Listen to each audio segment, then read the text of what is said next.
อ่าสบายดีทุกคนวันนี้เรานึ่งข้าวแรง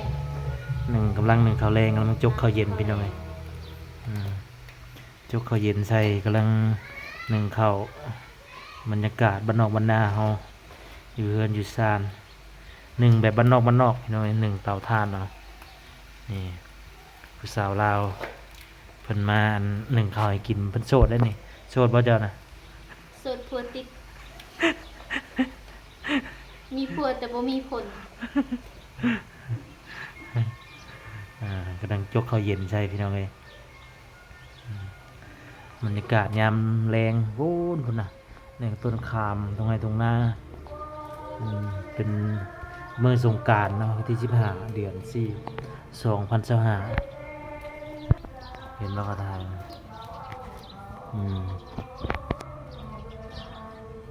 นึ่งข้าวกินแรงพี่น้องเลยว่าได้ไหมมาพี่น้องนะมากินข้าวแรงน้ำกันเด้อบ่แรงนี่ เดี๋ยวจะคิดว่า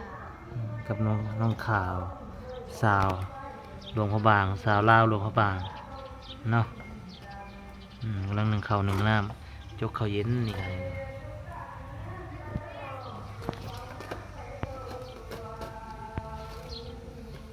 ไทยบ่ฮักกะย่าและขี้คร้านปานนี้นะหนึ่งข้าวก็เป็นอยู่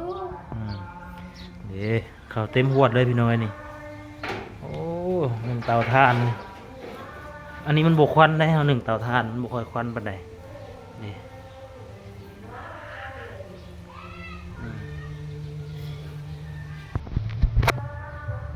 เป็นยังไงม่วนบ่มาทางดินสวรรค์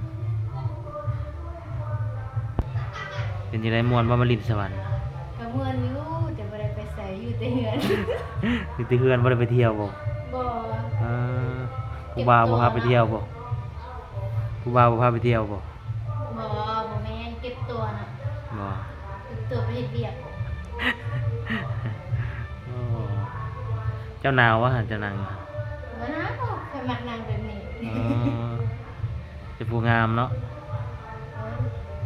งามคือได้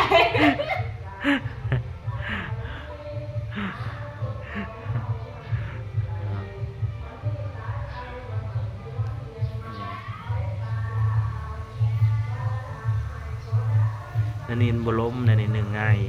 กินง่ายเนาะเสียดยังกินแมลงนี่แต่งยังกินแมลงนี่ฮะบ่ขาไก่ติ บ่มีไก่เลยค่ะ ขาคนจังเนาะ ข้าเจ้ามาได้กิน โอเคสินะบ๊ายบาย